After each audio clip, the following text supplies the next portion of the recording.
I guess it's a pre-recorded game. I decided to do some team ranked games. This is Conqueror level. I'm playing with my buddy Galactic as an Alice and Mongol combo against a French and English combo on Rocky River. Both our opponents are Conk 3s, and we were like Conk 2, Conk 3 right around this time as well. So, English and French are an interesting combo. Typical kind of a potential harass there with 2TC potentials as well. And then I like Avicid and Mongol as a combo because the Avicid player with the Eco Wing boom is probably one of the strongest booms in the game, and your opponent has to either react to this or potentially just die from scaling.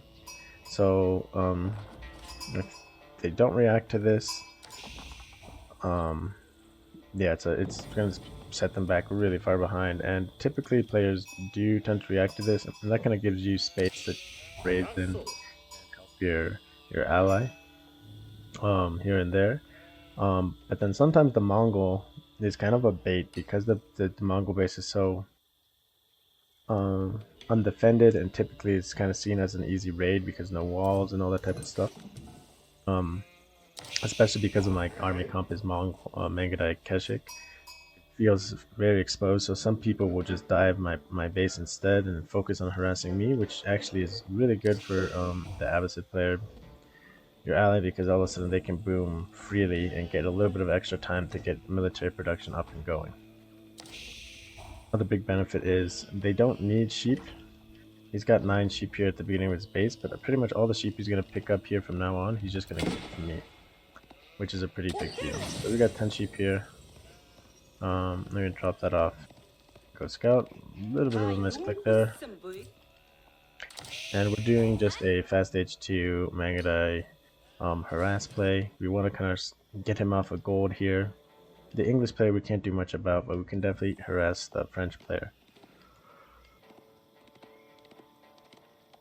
If the English player, we're going to confirm if he's going to go for 2TC, and we can harass him while he does the 2TC. But the idea is just to kind of put him on the back foot here.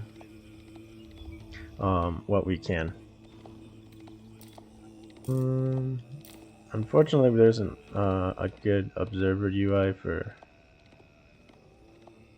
team games, but it is what it is. Anywho. So he's finishing. We got a pretty good scout going. If we switch sides, you can see they got a pretty good scout going as well.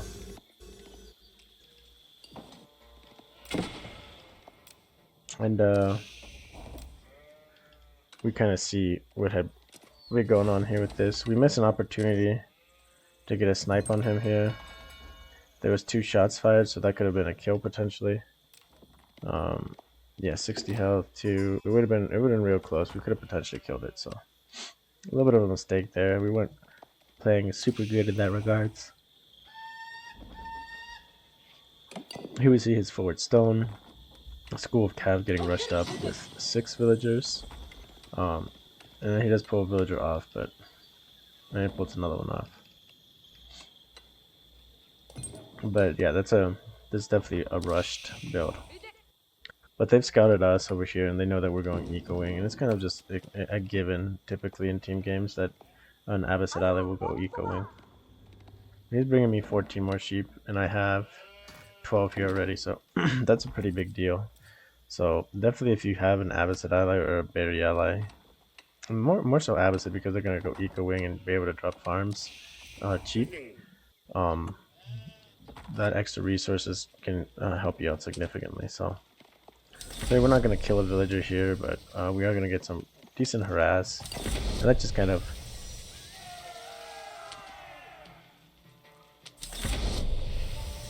is a bit annoying, but it also is pulling a good amount of APM from our opponents, right? So they're going to have to come over here and make sure they don't lose a villager, and then there's villagers that are half dead basically for easier raids later on. He's got to pull more vills to get his stone safely. and he wants to reduce the amount of damage he's taking. So the more veils he pulls, the better here. So both these veils are kind of down to half. So we've done almost 2 villages worth of damage. But if it's split up between 4 veils, that's okay. Behind this, our ally over here, Galactic, he's getting his stone that he needs for a double TC. So our first Keshika or Mangadera a little bit late here, but they're on their way, and we're gonna send them over to our allies' base here to help kind of screen stone and gold and like a TC drop. And this is because we kind of know that our opponent should have knights somewhere nearby, so we want to just kind of help this process out. And so there is a knight over there, and we're going to help him drop his gold a little bit less safe out on this gold and kind of secure. So he's going to drop one here, which is very safe, and the knights aren't going to do much about this. But then we're going to drop another one over here to really really hurt our opponent. Behind this, we kind of harassing the English player.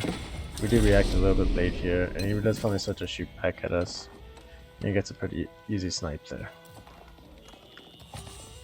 Behind this, we're harassing this knight away and the scout. There's 2 scouts in the base, so they're seeing kind of everything that we're doing here.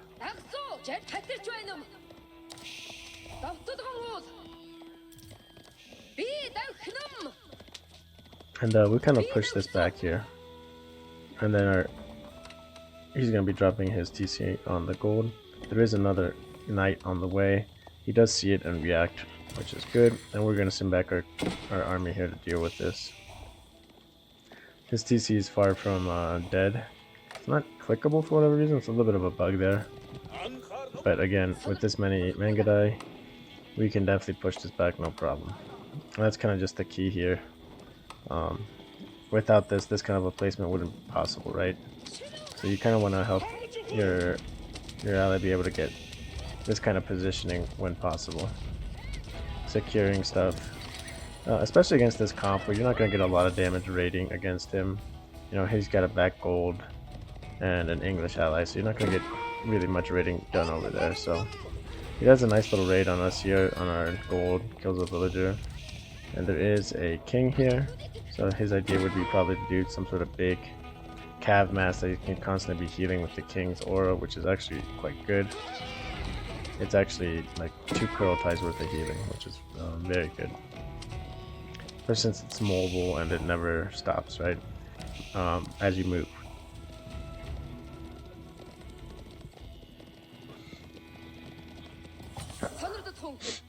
So we got a decent sized army here, and we're just gonna drop a bunch of markets now. We know our opponent is on 2 TC. We know that our ally is on 3 TC. So the French player, it's up to the French player to try to match this boom. Our opponent's 2 TC. So our English counterpart with 3 markets, we can match his boom. And now it's kind of up to French to match the 3 TC ABBA boom, and French can actually match it fairly easy with a 2 TC boom of their own.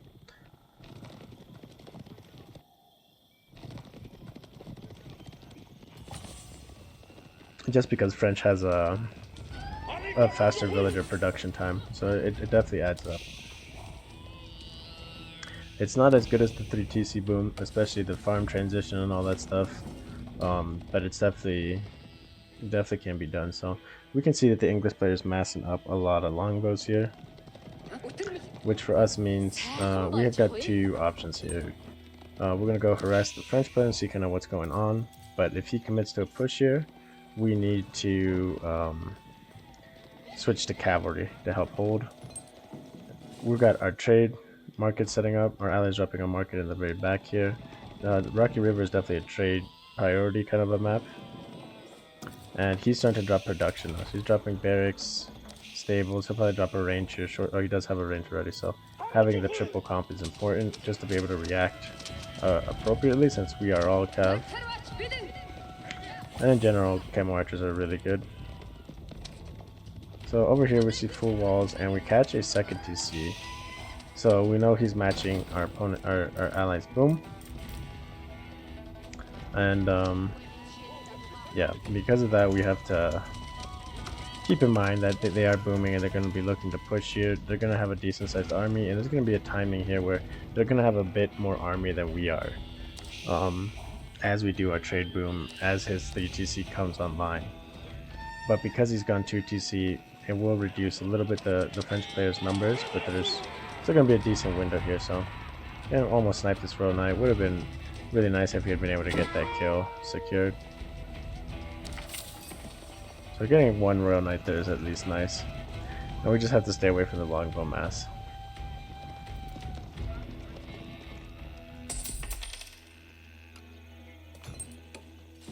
The trade is starting up. I'm getting our wheelbarrow tech a little bit late here. But here at 10 minutes, he's starting to get army. He's getting horsemen, getting camo archers. We're kind of thinking what kind of comp to make. We are able to snipe a scout here, but we do lose a Mangada, a little bit unfortunate. But basically, we're starting to get walls up as well. This is really important that your ally starts walling as early as possible, right? So we're at 11 minutes and we've got probably a third of the map, maybe a quarter of the map walled off already. That's a really important detail. And he's sending more villagers to wall up over here. So our enemy's looking to push forward, and they have a decent sized army right here. We can see 22 longbows and a king, and we only have basically 10 units, 11 units, and she's only got about 11 units. So as is, just the green player will probably 1v2 our armies here. And behind this, what we're doing is we've already got a stable up, but we're dropping more. So we're gonna drop 2 more stables and another range.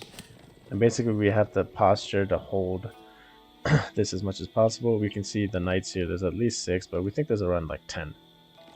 So right now, military counts, we would definitely be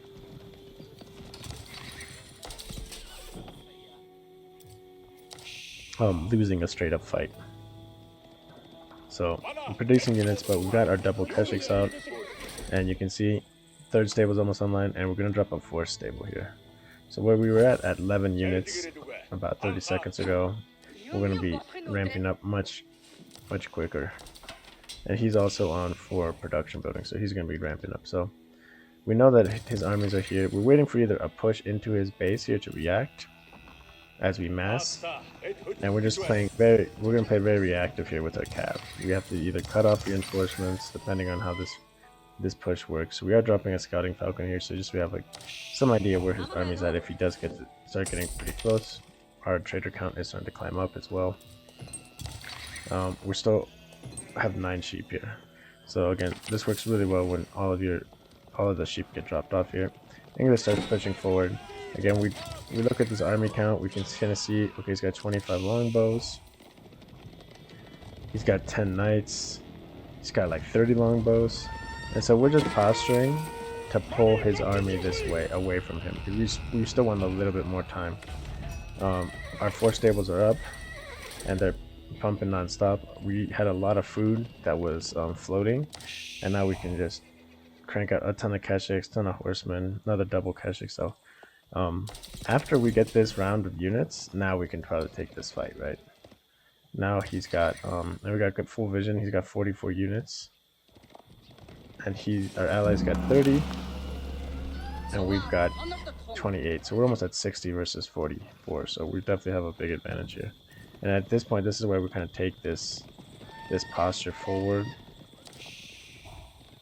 His longbows get really good vision, so you can kind of see what we're doing here. Trade at 12, just a slow trickle. We're not super committing into trade because we are still dropping pastures to keep our sheep going here, since we're going to be very heavy on food. So now we want to take a fight here.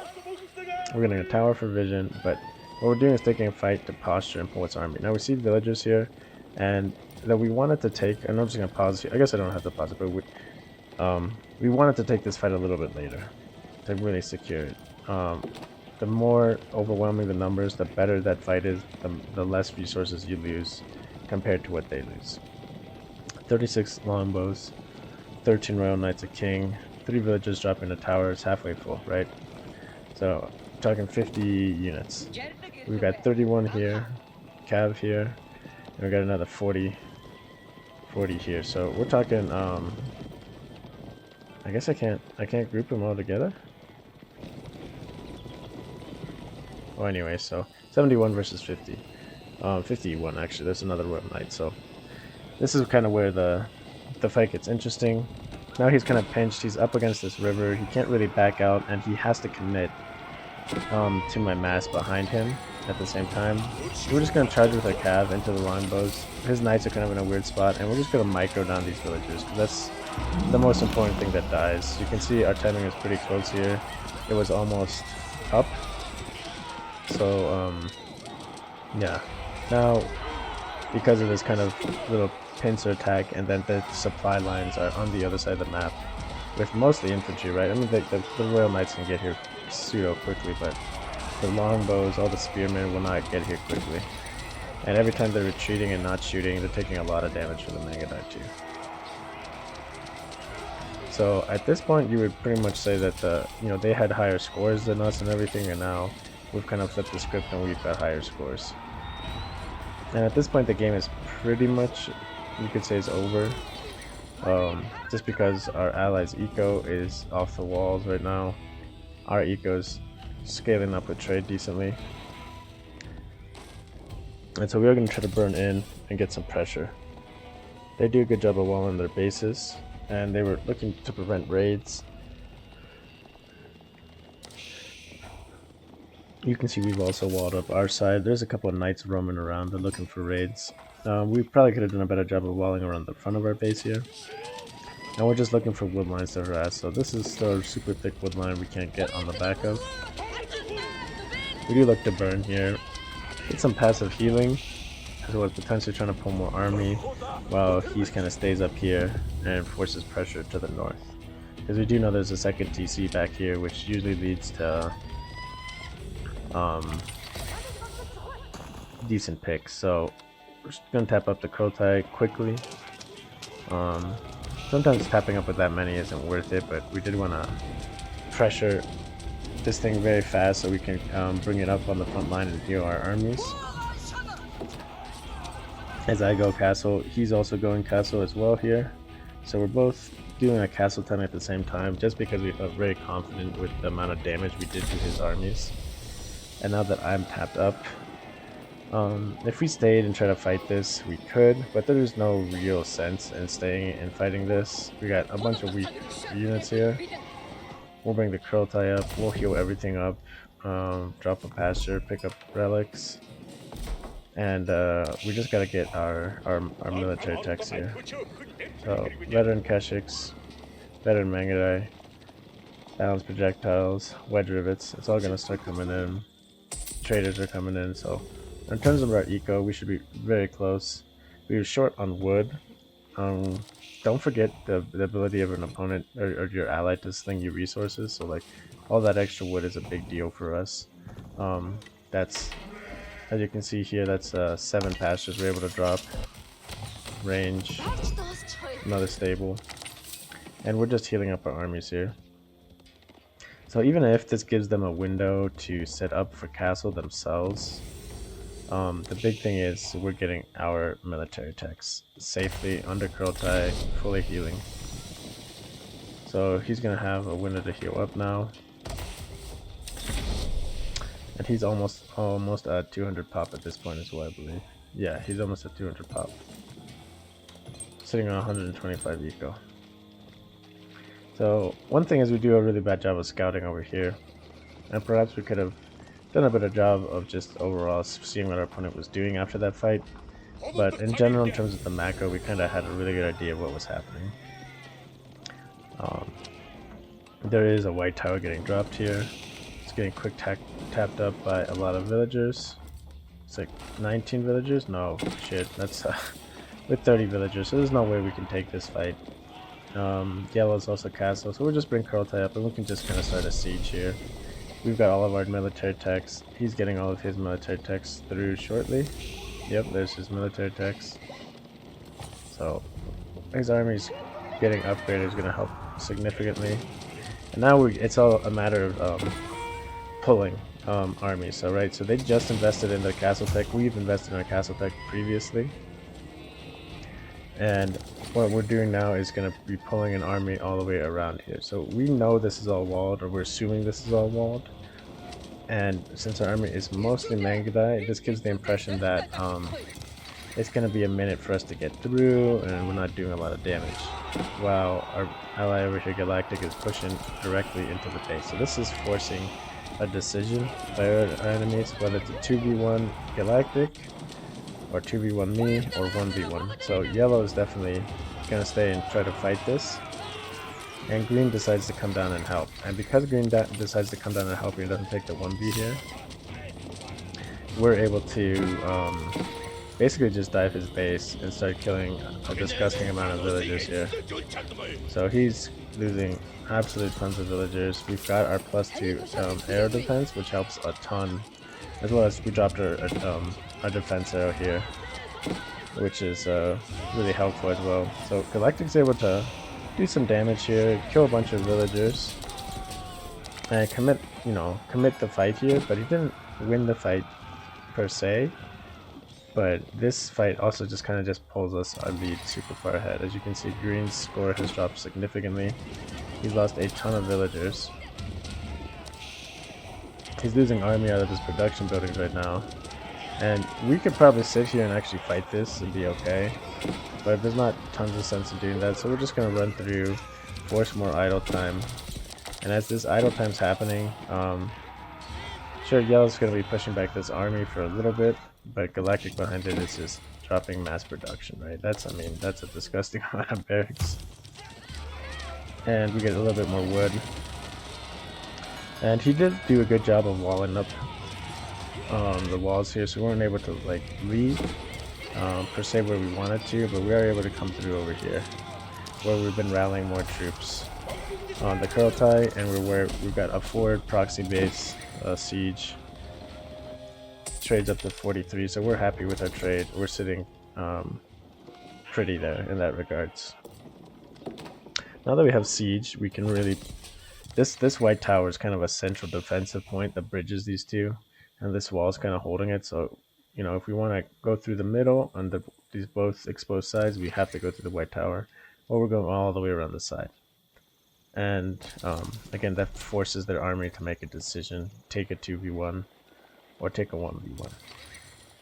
Again, really bad on our part not scouting over here, because yellow has a ton of villagers over here. Yellow at this point, I believe, was around like on 110 villagers or something like that, so he wasn't doing super bad because he was on multi-French DC, which gets just even better in Castle.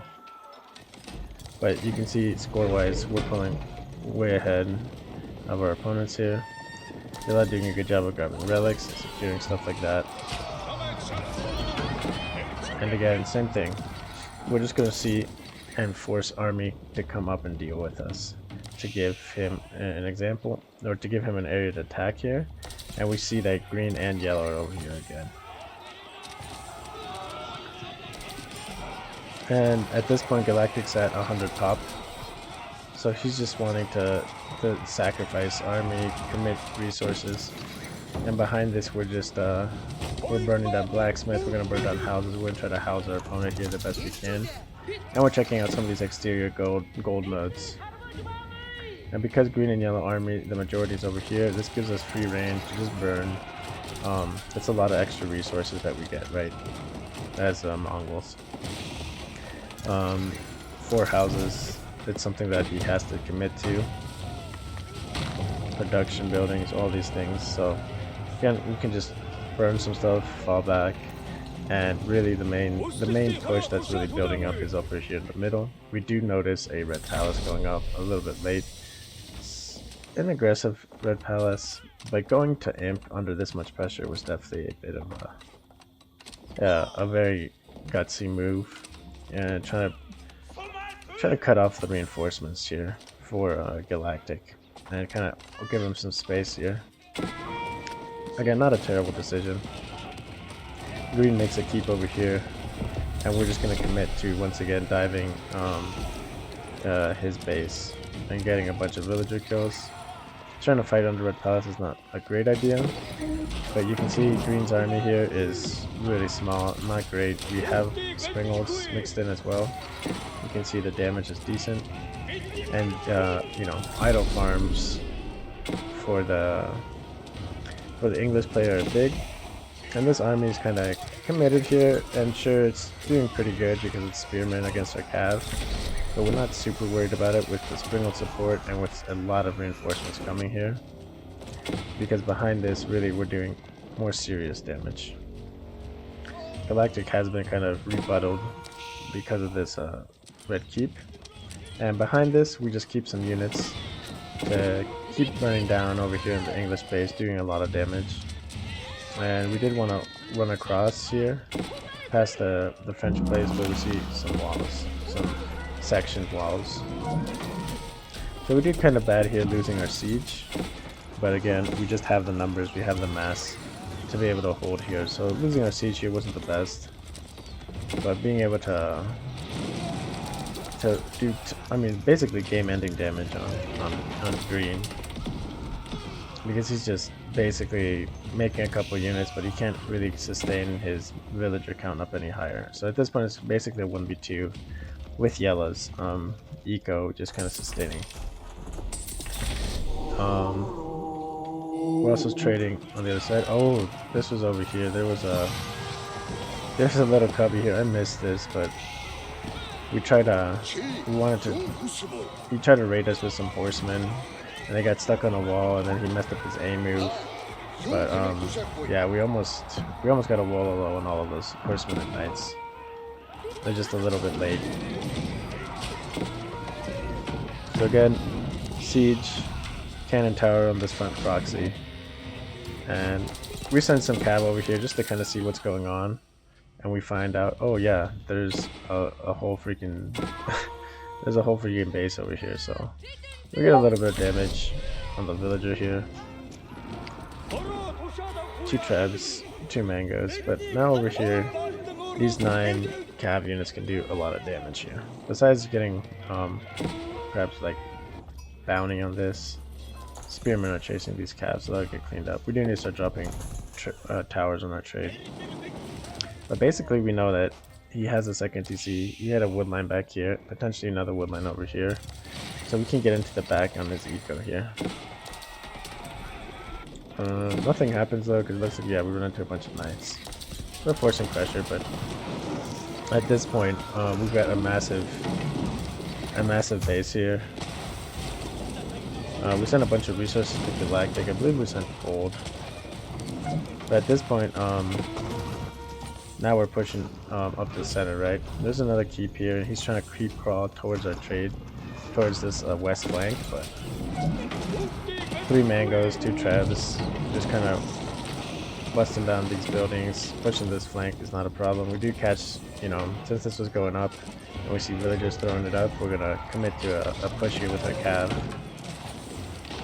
And yeah, this just puts them in a really bad spot. So a little bit of a mistake here that we lose our mangoes here, but they do tap out just because it's I mean, it's basically over at this point. Green's base is completely empty, and you know, after killing this white tower, we just would basically push west with our trebs, take these keeps out, shut down all of his villagers here. I wish I could see the after game report immediately, but I can't.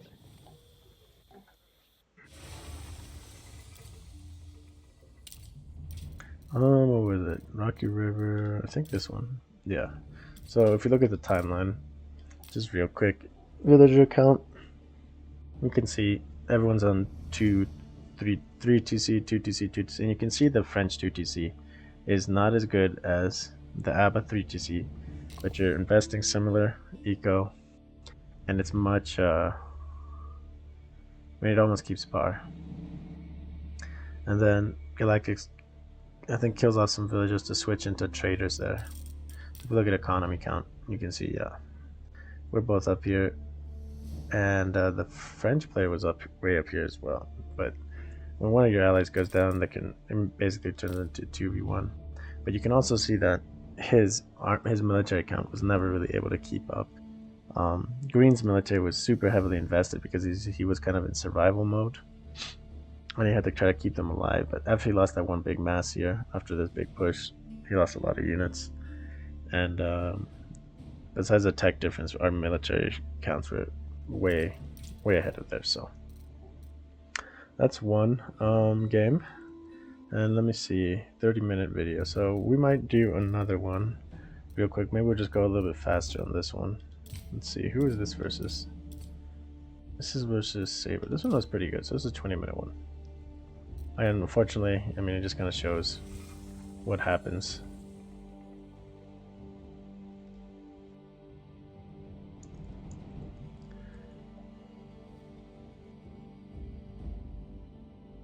Again, same kind of a combo. We're playing Ottomans and Ayyubids, which is an interesting combo. There's a lot of fast castle potential with that.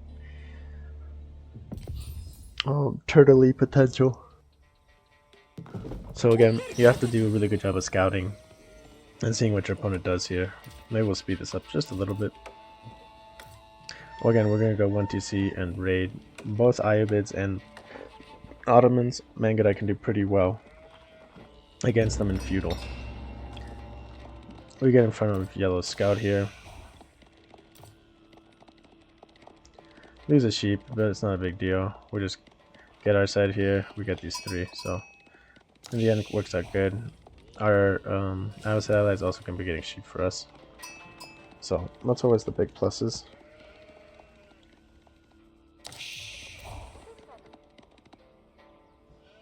And the important thing is to always really keep good tabs on your opponent and see what they're doing. So you can see timing wise, we're here at like 1:40. He's already checking kind of their bases. You can kind of see if there's any sneaky darky shenanigans going to be happening when he hits their bases. Picking up a lot of sheep in the back line. We see a military school. So we can expect perhaps some spearmen coming from yellow. And we would assume that red is over here. But we've done a really good job of scouting here. A vast majority of the map has been scouted. We do cut off this other scout here. We pick up, I think, only 1 sheep out of this. But 1 more sheep that we get that he doesn't get never hurts, right? No, 2 more sheep. 3 more sheep. Okay. So ends up being a little bit more. And in the middle, we get a bunch more sheep here as well. So 11 more sheep on top of the 6 that I've got. On top of the 4. So we got 10, 21 sheep. We meet up here just to switch off sheep. And just commit them all into one guy so he can go back and scout. This is kind of little detail, but it's important because you want to get information. So we catch the spearman over here. We dropped it at archery range, in range of our TC, so you can't deny it. We're at 20 sheep, which is awesome. We set up over here, and we're just gonna try to find his spearman, right? At the same time, we're aging up. Over here, we can see this is an interesting play. This is the feudal army type of a play, dervish.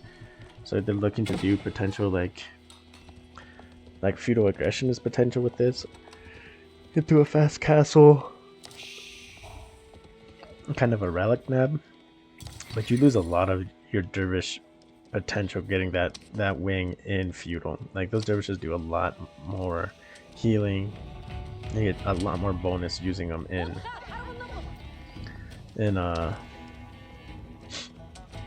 castle. So he gets these dervishes to heal, but because he's focused on this, he does lose his scout here, which is much more important. So kind of pressuring there is gonna help open that up. We did get 1 of our ecotechs. We need to get another one here, so we're not playing super clean. We should be getting more ecotechs here.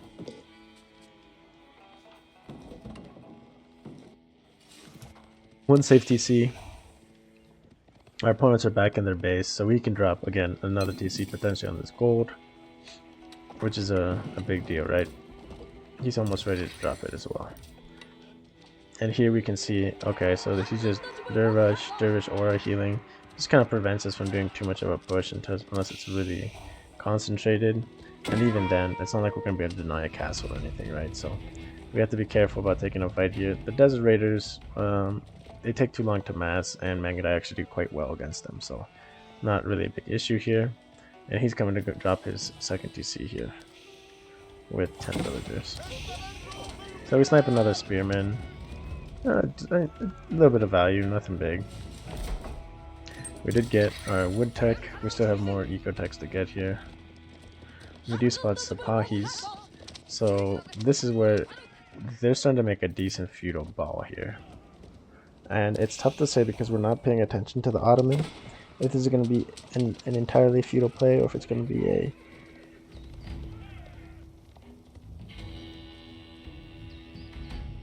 kind of just a positioning into castle. So you can see red is going into castle, and we kind of expected red to go to castle, but we're not sure what yellow was doing, and yellow is not going to castle. Not yet, at least. He's getting either techs or army or something. But you can see this ball just kind of grows. Losing the scout, a little bit unfortunate here. Pretty sure he loses. Okay, he doesn't end up losing it, which is fine. And we're gonna go harass the Ottoman player here. We catch the meter out, which is actually a pretty big deal. This meter can give attack speed, or it can give movement speed, or it can give defense. If it gets that arrow defense, it's actually a really big deal, and it cuts down the damage that we can do significantly. But the dervishes are out of place, and now it's like a cav on cav fight, so the mobility is really big here. It's not a huge deal, but being able to snipe one Sipahi always helps. And we've also kind of moved his army out of the way. We're not really positioning with an army over here, so we don't have to... we can't take advantage of this army being out of base, but that's again not a huge deal. And we're getting our upgrades. We should have been looking to drop a market. Oh, here they are. Okay, we are dropping 2 markets here. I was about to say, yeah, we need to be dropping a market and setting up the trade here because they're on the other side. We could have potentially started taking deer here. We have tons of sheep, no sense to move out really yet, and then we just have to be careful because we know there are Sapahis out and about, so we can lose units for sure. But again, we wanna keep tabs on this army, and we can see, yeah, Ottomans potentially making units, but it doesn't look like he's investing anything super heavy. So we expected red to be aging up sometime soon, but Ottoman we weren't sure. And we want to go check his gold now to see what he's doing. Is this a feudal all-in from him, or he's just going to be massing units and kind of using the dervish order to heal?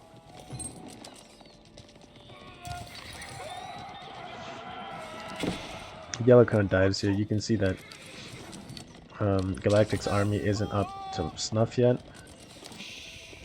And you can see they can basically dive with a lot of impunity under the TC here. But behind this, we deny a tower on his gold, like, right in time. And this tells us, with only that much gold collected, that potentially he's only got military techs, and potentially he's only got, like, eco techs. So, if we look here, yeah, he's got a bunch of food but no gold. So this kind of signaled to us that, okay, because we found a bunch of villagers on gold, that he was about to transition to castle. Sniping a villager is always nice. Con Hunter. But we know that now that he's castle, he's going to try to pick relics, and we're just going to look to harass the Ottoman here as much as possible and try to get army to pull back towards us here to relieve any castle unit pressure that might happen here. Relics haven't been picked yet. Again, a tower cancelled on this gold, which is really good. That means we're denying castle for him. And, yeah, still suffering for gold there. And then we don't notice for a long time that we got dove by Sipahi here. We do have some army here, and we can kind of hold, but Sipahi are great at killing villagers. And he does a ton of damage on us here. And we do have to pull back our army here. We probably could have just left our army and harassed on this golds, but I just didn't want to risk losing everything. Again, this is why building towers on your TC is really important, especially as Mongols. You don't have access to walls, so again, huge mistake on my part, and our eco is in the pits now. The plus side is our ally is triple TC, and they are both 1 TC. So his eco alone is probably all 3 of our ecos combined. So we've given him a window to boom, and he's gonna be in a great spot. And then he can always sling us resources now, so we can so we can get back into it. So we'll get our trade kind of up and going here shortly. So we go to push, and we're gonna help him deal with these camel raiders. We did want to try to snipe the scouts. Again, vision is a very important factor in taking fights and all this type of stuff. So we're trying to commit into a fight just to snipe the scout. Snipe the scout, and we fall back here. We do have to use our allies' horsemen the front line just for a little bit here. But you can see that how much damage these units soak up, especially if we're targeting the wrong one and we're hitting camel lancers. We do almost no damage. So fight doesn't go very well at all. But behind this, again, the eco numbers are really the deciding factor. Like, sure, we're losing some units here and there. Losing a con hunter in this army is kind of a big deal. Losing some of that effective range. And we just have to take a little bit of some damage here just to make sure these towers get up. At least one more tower, because if we don't get those towers up, I mean, we don't have garrison space, and we go from like 25 villagers to 15, so sacrificing a couple Mangudai in that case was just kind of necessary. And we're getting some decent damage this way. Trade is starting to pick up online, and score-wise, you can see, even though I'm in the pits, a lot of yellow score was basically this army, and he's also in the same area that I am, except that I have trade kind of online and booming. So getting this tower done, kind of reestablishing ourselves here, and his and this eco that Galactic has is massive. Like, this is a lot of eco, full farm transition at this point. Like, he can basically, he probably has, again, all 3 of our ecos combined at this point.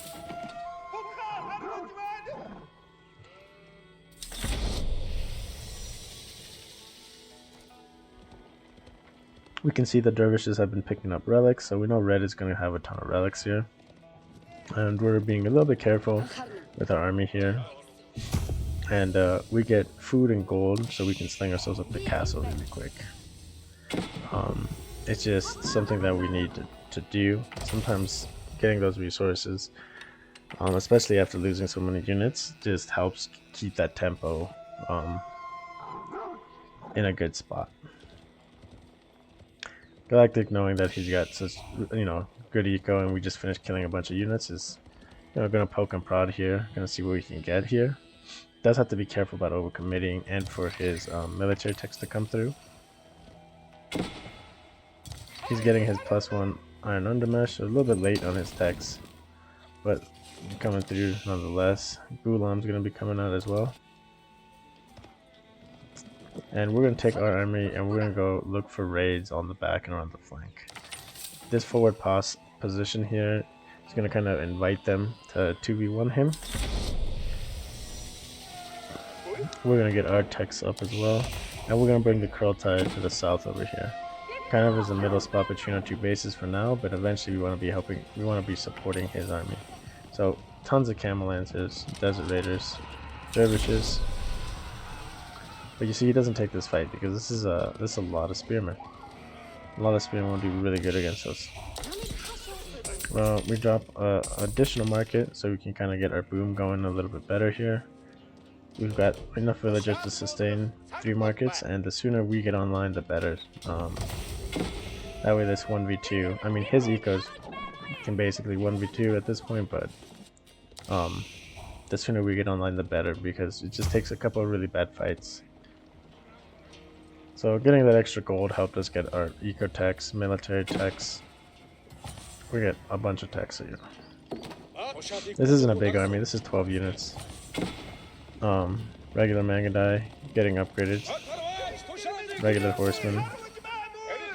So, I mean, you can see this is not a super strong army, but we can get some decent damage on his units here. So we dive the Ottoman base a bit. Kill a couple of units. Not a ton, but a couple of villagers here and there. And we lose, out of our 12 units, we lose 3. But we're able to deny a few villager kills and keep tempo. And we find a lot of villagers on the back eco. Black was able to take a big fight here and basically 2v1 their armies, their main armies. And he's able to hold decently. Kotai here gonna be able to assist him into remassing and pushing back. Walls are going up as well. Behind this, red doesn't even realize all these villagers here. Yellow's lost a bunch of villagers, so now all of a sudden eco-wise, what was even kind of a rough 1-2C situation for them is even worse because they're losing some stuff to raids. You can see our eco is still pretty bad, but we have 15 traders, and we can now kind of afford to start dropping additional production buildings. And at the meantime, Galactic's army is just pushing the front of the base, and we're just looking for more raids around the back here. Our opponents either have had to transition into multi-TCs because we don't see trade, and that's what we find here, more TCs. And we kind of expected this because they had to do something to match the boom.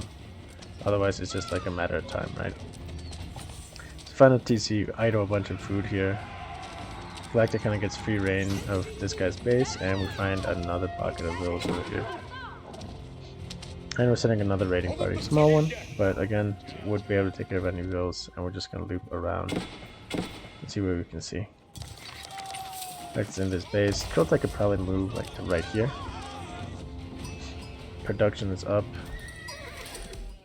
And we're using pretty much all of our resources, but trade is also getting to respectable numbers with 20 now.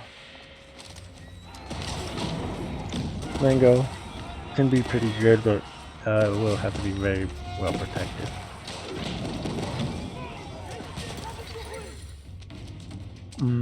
Not welling our side over here as well is kind of a big mistake. A few Sapahis going into the trade or raiding me over here would have really hampered me.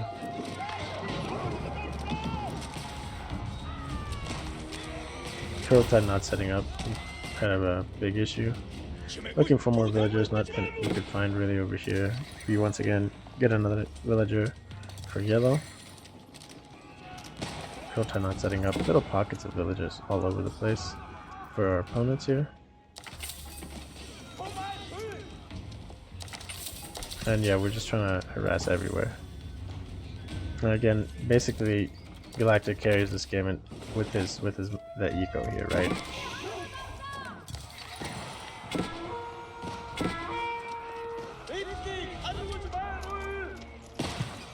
So yeah, yellow's losing villagers on the back, losing villagers on the front, red's losing tons of villagers in his base, and they do tap out here. So just a team game, so you guys can kind of see some of the dynamics in 2v2s. I do have some 4v games that I can post as well. So hope you guys enjoyed it, and I will see you all on the next one.